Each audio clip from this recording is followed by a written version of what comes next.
I would like to thank all my contributors for my latest projects of the Charity Corporation: Felix, Kevin, Jeffrey, Rosemary, Ron, Leo, Michael, Karen Lee, or EF for short, Dennis, David, Dada John, Tatu, Sivaratnam, Robert, Chris, Sibir, and Mr. Ben. Thank you very much for all your generous contributions that make the projects possible. So I am now going to organize the order of 4 more BMX bike for the pedicabs, because the welder is a bit slow. So I was supposed to just order 3, but I just want like one there waiting when he can have his time to do the pedicabs. And also I want to do a little bit more of help than pedicabs with this project 7 and 8, as requested by Mr. Ben, which is quite a good idea, to help Tony and Imak with 2 pedicabs that they can rent for, and if they cannot drive it anymore, they have 2 to rent. And hopefully I could do the same with Dodong. When some opportunity will come, then I will create another one for him. But as of the moment, it's also economical that we can have 4 and then pick it up all at once. And I'll try to see if I could haggle down the price now that I'm ordering more than 2. So thank you very much for all your contribution. This is not possible without your help, and you are helping me changing my Filipino brothers and sisters' lives through giving them opportunity. I'm also working with the local government units in each places so I could find the proper recipient. Actually, there's 2 more I interviewed there, but when I see that the husband able but just don't want to do anything, then that is not qualified, because I don't want to tolerate the laziness. But if I see the person, especially if their records in their local government unit is also good and they are there working hard, but just a little bit of help will make them achieve more, then that's the right recipient for our charity program. I will refrain from giving a lot of groceries this time. I will be just confined to just giving a sack of rice, I suppose, because the last time I went to the couple of the living under the mango tree, like, I have noticed that the basket is already half. And so talking there in our own language, then you discover that the children are actually shopping there as well. So they have their share, but when their parents was hungry, they won't share. So I think I'll just have to refrain from all this grocery, aside from it's really taking much of my time. And I think a sack of rice and the item that will be helping them for their livelihood will be enough, because then I could help more without spending so much time on one.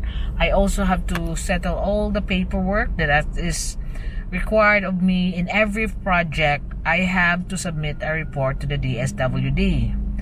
Then I have to do all my recordings for accounts for my claim of non-stock non-profit with the BIR. As of now, I'm still working on the approval of all those BIR and just waiting for the DSWD. But I mean, all my reports will be ready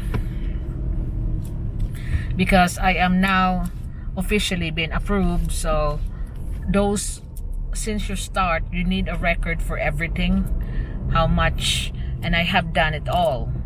So, like, if I had to, I have additional burden on my side just doing the little grocery shoppings and all that for each recipient, then I believe that would be too much. So like a sack of rice, that's an essential gift as well, additional to the item for their livelihood.